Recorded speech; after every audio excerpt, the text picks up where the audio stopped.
L'oxyde de soufre et l'oxyde d'azote, voilà ce qui polluerait l'air sur les cargos et les paquebots et provoquerait la mort de 50 000 personnes en Europe.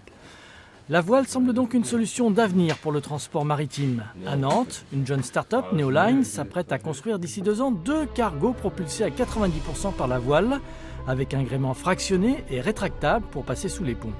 Il s'agit de cargos rouliers de 136 mètres de long, capables d'assurer des lignes régulières entre Saint-Nazaire et la côte est américaine. Sa vitesse de croisière sera de 11 nœuds au lieu de 15 nœuds pour un cargo au fioul, un handicap surmontable. Demander 2, 3, 4 jours de plus qu'un transport, un transit time classique des grandes lignes n'est pas forcément problématique pour les chargeurs. Ce qui est important, c'est la ponctualité. Ensuite, en travaillant sur le nombre d'escales de la rotation, nous on a peu d'escales, on est sur 5 escales par rotation, on est capable finalement de délivrer des transit time qui au final sont très très proches de ceux de la concurrence. Une autre start-up nantaise propose une solution différente et complémentaire. Zephyr et Boré a imaginé des ailes articulées adaptables sur un cargo de 101 mètres, permettant de réduire de 30% les émissions de CO2.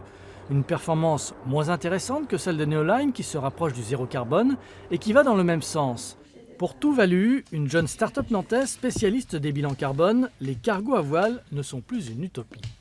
Pour les paquebots et les cargos, on attend au moins 50% de réduction d'ici 2030 de ces émissions.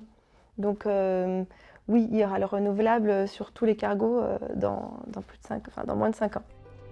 Et d'ailleurs, il n'y a pas que les startups qui croient à ces innovations. Les chantiers de l'Atlantique vont prochainement tester à Marseille des ailes rigides, pliables, sur le Ponant, un voilier de 30 mètres. La technologie avait été présentée en mars dernier à Miami. Elle est capable d'équiper des paquebots de 85 à 190 mètres.